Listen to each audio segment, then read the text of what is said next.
I'm trying to figure out if I'm really invited to this, or you're just teasing me again. I'm not teasing you. I'm going. Good morning. Mr. Chairman, I move the bill. We're just going to go ahead and bring on here the March 2nd order Appropriations Committee to order. Madam Secretary, I think there's a quorum. Please call the roll. Fuentes. I am here. Marquis. Bloomingdale. Bradford. He's here. Calderon. Campos. Here. Davis. Donnelly. Gatto. Hall. Hill. Here. Lara. Mitchell. Here. Nilsson. Norby. Here. Solario. Wagner. Here. Very good. We have established a quorum, but are in need of authors. Now calling Miss Nancy Skinner or Mr. Victor Manuel Perez to the dais so that we may take up our business. Let's rally the troops here. Who wants to move to adjourn? I'll move to adjourn. That would send a message. Yeah. That's the way Willie used to run committees. Back in the good old days, right? Used to get in early and sign up. You're on time. How are you? Haven't seen you in a while. They keep me locked up. Well, come over to my office and talk sometime. Very nice.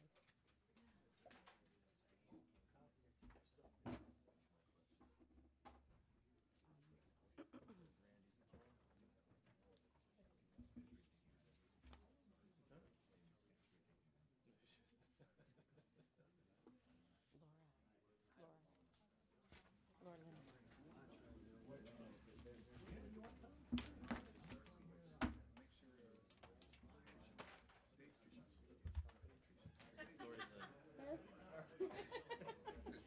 If I wanted to bring Girl Scout cookies to you to ship away, can I just bring them up to you? Oh, yeah. That's awesome. And I'll give you a letter which has our record of our 501c3 and everything. And leave me your We know, like, information of your troop all and these everything. girls, you know, so we buy from all of our girls' friends. I will And get it's like, 'em. What am I? I'm like trying to lose weight. I certainly don't need 2 cases of Girl Scout cookies if I just saw it out of They will go to the troops, definitely. Oh, great. And I'll talk later. Very good. Mr. Perez, would you like to take up AB 13? Good morning, everyone. Good morning, Mr. Perez. Good morning, Mr. Chair and members. Thank you for this opportunity. This measure is one of 4 bills that make up the Assembly and Senate Clean Energy Jobs Initiative. One of the key policies of this package is a 33% renewable portfolio standard, which aims to ensure a California market for utility-scale renewable energy technologies. If the state is to reach its goal of 33% RPS by 2020, it is imperative that statutory direction be provided that ensures expeditious permit approvals in the prime renewable resource areas of the state, while also ensuring that the appropriate habitat and species mitigation takes place. Last year, SB 8X34 sought to strike this balance by initiating the Desert Renewable Energy Conservation Plan. Yet that effort was limited only to solar photovoltaic and solar thermal technologies. There are no other administrative proceedings underway to pursue similar plans in parts of the state that are available for utility-scale renewable energy projects. AB 1X13 seeks to provide this additional statutory direction for the San Joaquin Valley, raises the additional revenue needed to permit applications quickly, and expands eligible technologies to wind and geothermal in the Desert Renewable Energy Conservation Plan. Given how financially strapped local governments are, the legislation also seeks to assist local county planning departments so they may prepare and plan local ordinances and policies to facilitate renewable energy development in their jurisdictions. The Appropriations Committee analysis does reflect an ongoing cost to the California Energy Commission and the Department of Fish and Game for the development of the National Community Conservation Plan in the San Joaquin Valley. I want to highlight that the statutory direction for the National Community Conservation Plan in the San Joaquin Valley is permissive and not a state mandate. Thus, the settlement of the bill will be pursued only if it is deemed appropriate and within the bounds of fiscal prudency for the agencies. In closing, I'd like to note that the Senate has already moved its share of the Clean Energy Jobs Initiative through its House. I respectfully ask for your aye vote so that our House can parallel those actions and move quickly so that we may stimulate our clean energy economy and help spur the creation of green jobs throughout the state of California. Very good. Thank you, Mr. Perez. Do you have any witnesses in support of the measure? I don't think I have any witnesses. I guess we do. Sorry for the delay. Erin Niemela representing the Large Scale Solar Association. 13 of the world's largest solar developers and wholesalers were in support of the bill. We appreciate the authors' help. We're working on some technical issues. Each of these 160 projects around the state create about 500 jobs and $1.5 million in tax revenue. So we really appreciate his support. Thank you. Very good. Any additional witnesses in support? Witnesses in opposition? Very good. Senator Nielsen, you have a question? Senator Perez, is anyone from Fish and Game here that we could have testify, ask a question of? Don't think so. Well, I think it would be important for them to come to us and justify why this is going to be a cost of $75,000. I'd like to see an itemization. I'm dealing with this agency in many other areas right now, and it's truly a rogue agency in how they are interpreting laws, applying regulations, even illegal regulations, underground regulations, if you will, and how they are applying and raising fees. Until they straighten that agency out, I'm reluctant to go here, but I really don't want to give them a blank check. Why does it really cost $75,000 per incidental take permit? I don't know. They Sure. might send you a letter to that effect. It might be instructive to people to know. You know, Senator Nielsen, we can follow up with that as well. Very good. Any additional comments or questions, members? Assemblymember Harkey. Thank you. This is not a policy committee. This is an appropriations committee. But this is kind of a Gordian knot for us because, in my opinion, I do not want SB 13X, the median, to pass. If that does not pass, which increases the renewable portfolio standard to 33%, I think we are absolutely killing businesses. While you may be adding a few by allowing them to operate under, let's say, the 75,000 and maybe double that as a takings. It's kind of like a regulatory. It's just an extreme regulatory burden on the state. And I know what you're trying to do, and I appreciate that you're trying to expand this because if the state of California gets penalized such that it has to increase up to 33%, we're going to need everything we've got. But I would hope that doesn't happen. And then with the comments about the fees and being charged, I had to ask what a takings was because I was thinking property, but it's actually other things that might reside in the desert. So I too would like to know how the fee is charged. So while I don't want to prohibit our ability to meet these ludicrous goals should they pass, I can't really support this, in good conscience because the whole policy is against what I believe is good for the state of California and for our future job growth.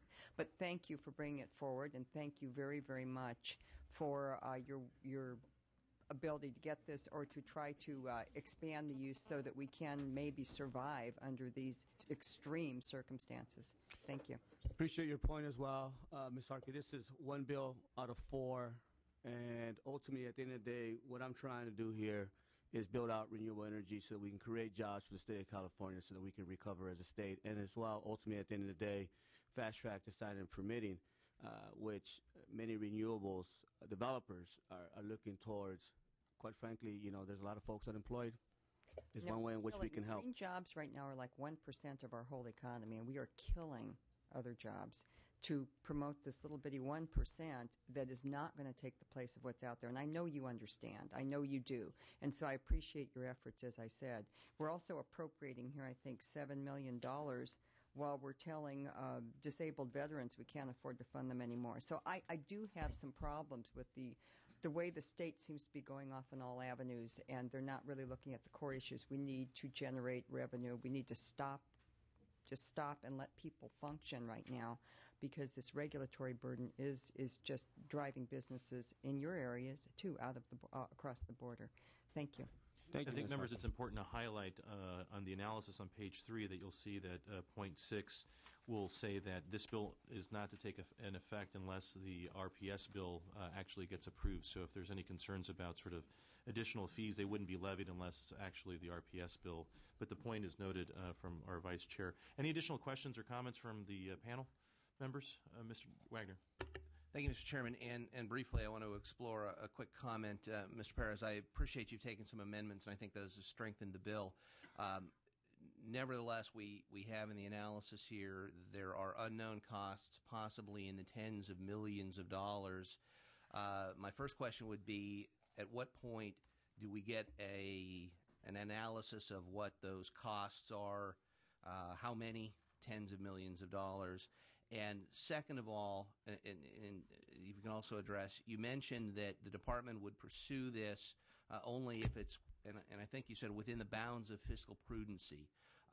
I would hope that would be a standard all of our departments would use, but we face a $28 billion deficit. It seems to me that perhaps some of them haven't. What would change to make this department pursue this only within the bounds of fiscal prudency? How do you define that? What are the standards we can expect them to apply to determine what is fiscally prudent? Well, Assemblymember Mr. Wagner, I think Mr. Nelson brought up some good points earlier as well that I can agree to. So we'll follow with the Department of Fishing game. Thank you. And, just to sort of follow up on that, just hopefully to avoid any confusion on the analysis, those fees are mitigation fees, so they wouldn't be collected unless, and the projects wouldn't proceed unless there were mitigations made. So it's not that there's tens of millions of additional costs. It's if the projects proceed, then the mitigation fees would follow as well. So I recognize that there's a cost concern, but it's sort of, that would be putting the cart before the horse here, I believe. So, again, members, any additional questions, comments, concerns? Mr. Bradford has moved the bill. We're looking for a second. Mr. Gatto has seconded the bill. See no additional testimony. Madam Secretary, let's go ahead and call the roll. Fuentes? Aye. Fuentes, aye. Harkey? No. Harkey, no. Blumenfield? Aye. Blumenfield, aye. Bradford? Aye. Bradford, aye. Calderon? Campos? Aye. Campos, aye. Davis? Aye. Davis, aye. Donnelly? No. Donnelly, no. Gatto? Aye. Gatto, aye. Hall? Hill? Aye. Hill, aye. Laura? Aye. Laura, aye. Mitchell? Aye. Mitchell, aye. Nielsen? Nielsen, no. Norby? No. Norby, no. Solario? Aye. Solario, aye. Wagner? No. Wagner, no. Very good, members. I believe that measure has the requisite votes, and it is out. Thank you for your presentation, Mr. Press. Thank you, Mr. Chair and members. I'll be sitting down with the Department of Fishing game later on today, so we'll be following up on your points. Thank you. Very good. Ms. Skinner.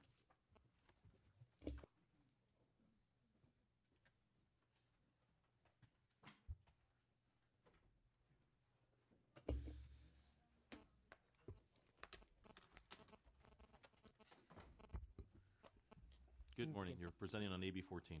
Thank you, Mr. Chair, members. Good morning. ABX 14 is a fix to a program that the legislature adopted bipartisanly last year, and the program was designed to allow property owners to get loans to do energy efficiency upgrades, energy and water efficiency upgrades to their property. As many of you know, the market for, or the availability for financing to do these kind of small projects, whether to small commercial buildings or to homes, is not very available. And we know that there's what we call an ESCO market, energy service companies, that provide this kind of activity to large commercial buildings, to public agencies and such, because they will front the capital required to do the improvements, and then they're paid back over time by the utility savings. But for small projects, we don't have that kind of financial mechanism. But meanwhile, we have, as we know, a lot of economic distress in the state. We've got both commercial property owners and homeowners that could be greatly assisted by bringing their utilities bills down if their buildings were improved. And so what we did last year was create a mechanism called PACE that was going to be administered by local governments, and where the loan was going to be tied to their property tax assessment and be paid back over time, making the loan quite affordable. And the reason the state was involved was because we have a renewable trust fund where we could draw on 50 million of that, not as any part of the direct loan, but in effect to be the securitization. So in case any loans default, that there would be confidence by the private sector that something would cover those defaulted loans. Now, what happened is, because of the mortgage crisis, Fannie Mae and Freddie Mac, is who you know owns most of the mortgages in the country, kind of panicked and felt that we were not in a position nationally to have any kind of loans tied to, in effect, properties in that way because of the fear of foreclosure. So when Fannie Mae and Freddie Mac panicked, we Californians were stripped of the mechanism that we were going to use to make this financing available to property owners.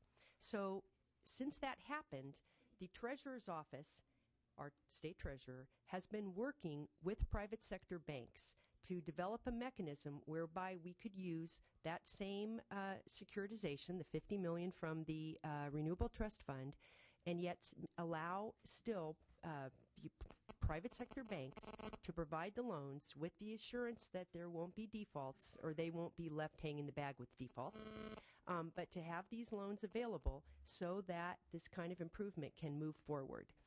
And that's what this bill does, is it puts that program together, which was designed by the Treasurer's Office in collaboration with a number of private sector banks, so that we can still fulfill the intent of making loans available to small property owners for these upgrades and improvements.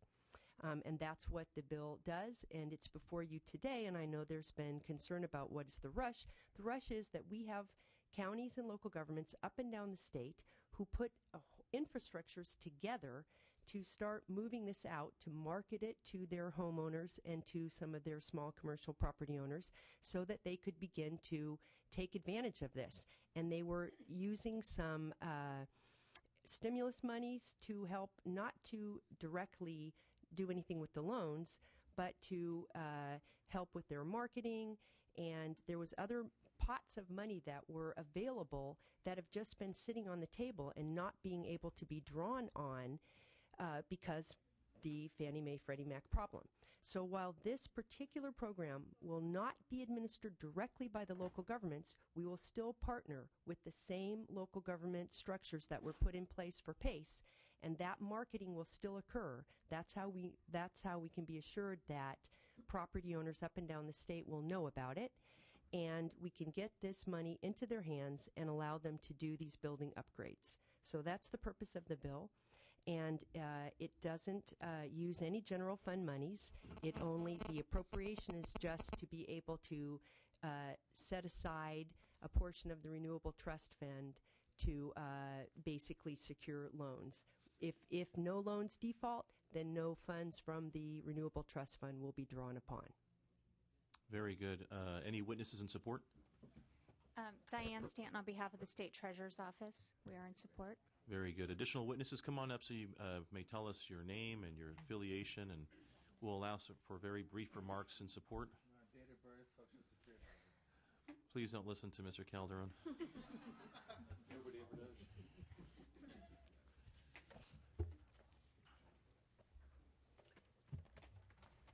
Cliff Staten with Renewable Funding. I'm sorry, your name? Cliff Staten with Renewable Funding, based in Oakland. Very good. Mark Berman with Davis Energy Group, based in Davis. Very good. Any additional witnesses in support?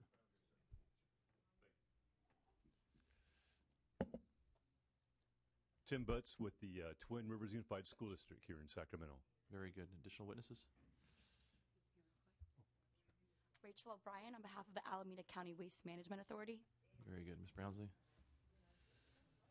Thank you, Mr. Chairman. Members, Donna Brownsley with the Solar Alliance, because the program also allows upgrades for renewable energy projects. Thanks. Very good. Additional witnesses? Witnesses in opposition? Hearing and seeing none. Members, any questions for Ms. Skinner? Mr. Blumenfield.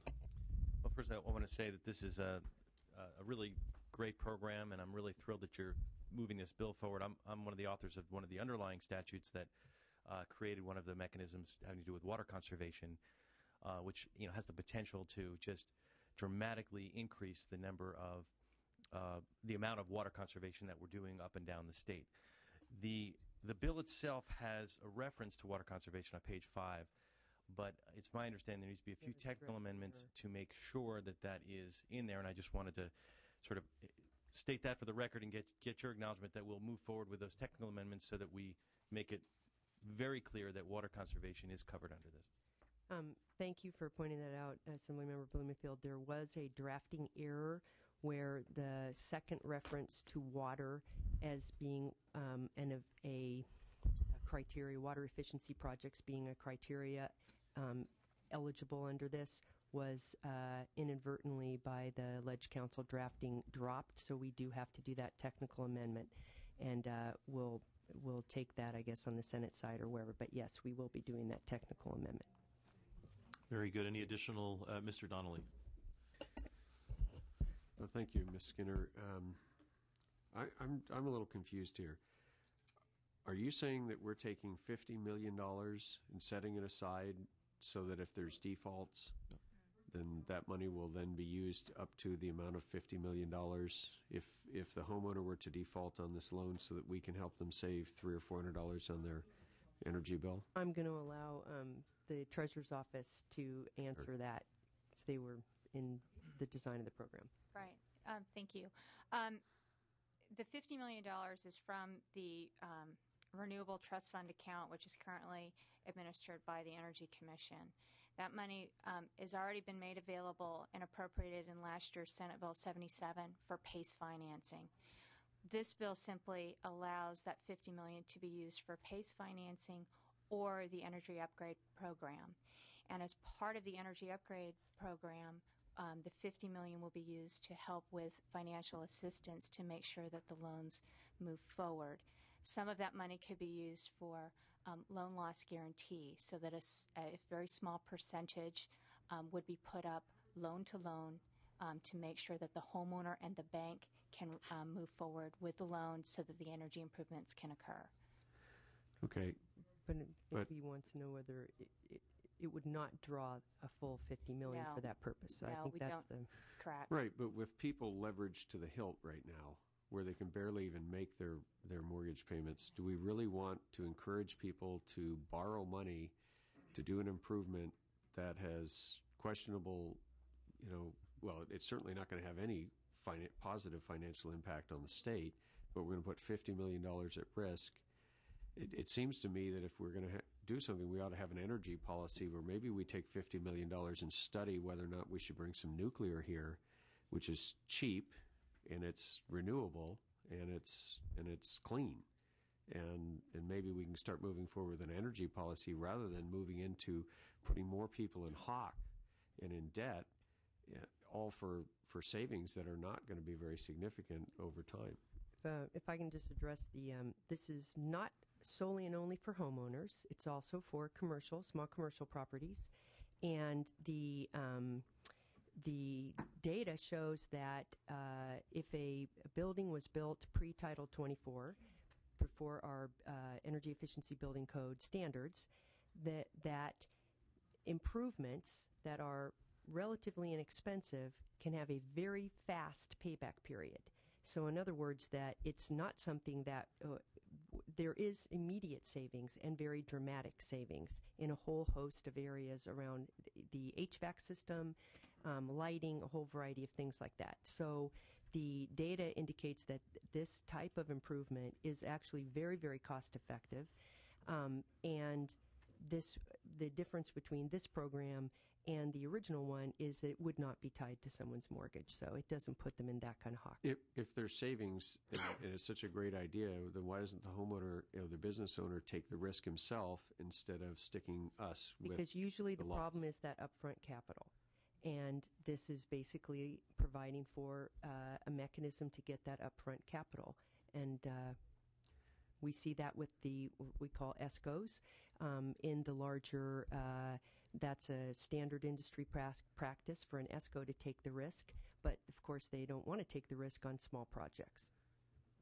Well, I don't think we can afford to take that risk when we have a $28 billion budget deficit. We ought to take that $50 million and figure out a way to get it put back into paying down our situation and not moving and expanding a program at a time when we can ill afford it.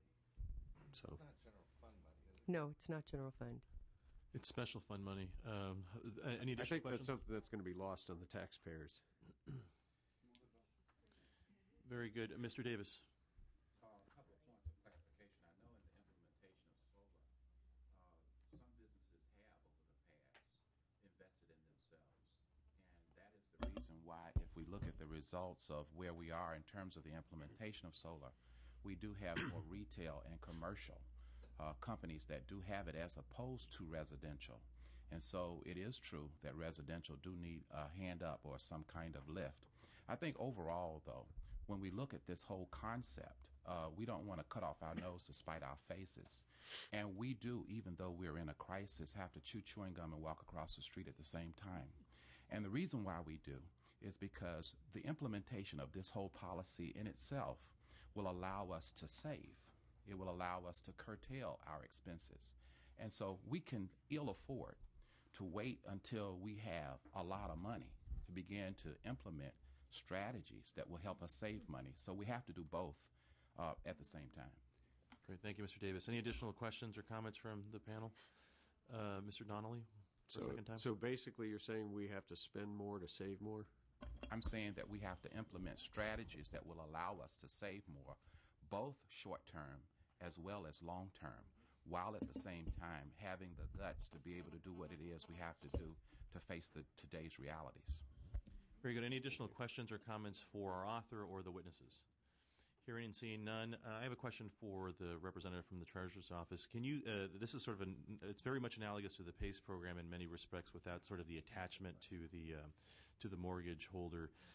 Can you speak to any support or opposition from financial institutions that will actually be doing sort of the financing of these projects? It doesn't seem that we have any recorded support or opposition. Just curious to know what the financial world is thinking about this proposal. And our two witnesses that are here are from the financial industry and can answer the demand question. Very good. Thank you. I'm going to jump in first. Sure. Again, Mark Berman, Davis Energy Group. We're an energy engineering company, engineers at heart. We kind of like efficiency. This $50 million, I understand your concern, Mr. Donnelly. State's in a tough way. $50 million out, what comes back?